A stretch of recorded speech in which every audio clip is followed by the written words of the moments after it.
Well, December 2020, I was newly elected mayor of Macon-Bibb County and received a very disturbing call from Leon Jones. Two men that I remember their names distinctly had passed away because of the temperatures outside.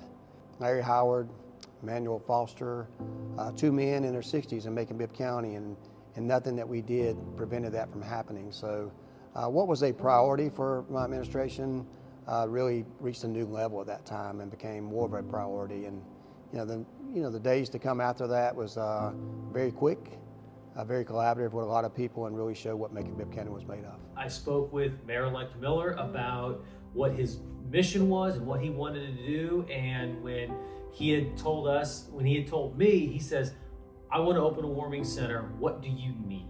And I said, I need a location and I need staff. I've got the cots and the blankets and all of that. I've got the know-how.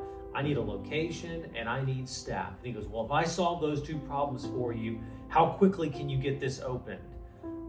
That was my first foray into the Lester Miller way of it has to be done yesterday. Of course, you know the story. We met up there at the EMA. We got everybody involved, and in no uncertain terms, we said we're doing this. This is going to happen. We need everybody on board. COVID's an issue, but it's not going to stop us from taking care of people. Very quickly, we found out that the mayor had gotten use of the old Brookdale Elementary School. He had already reached out to a lot of his contacts for volunteers to help and set things up and said, let's go look at Brookdale. And so we went and looked at Brookdale.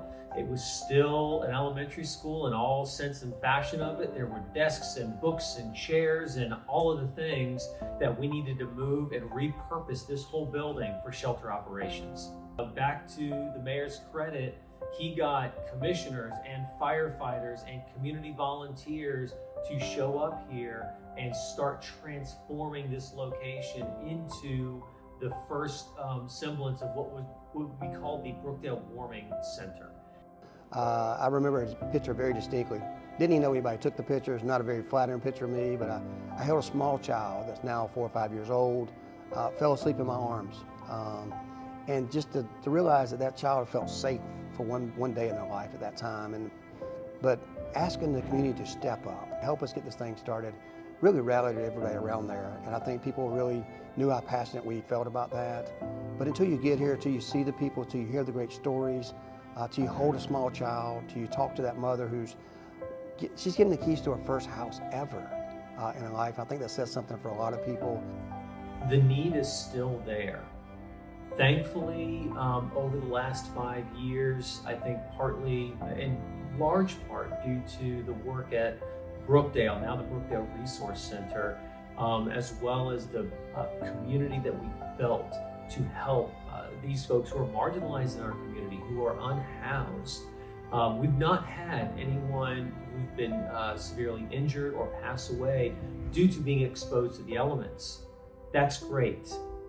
But we still have folks who are living on the streets. We still have folks who don't turn on the heat in their homes because they can't afford it.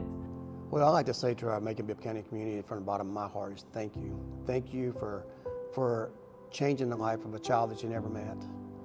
Thank you for all that you do to continue to uplift the community, those that are most vulnerable in our community, to give them a chance to be normal, to have a normal life, but also have all the opportunities that everyone else has.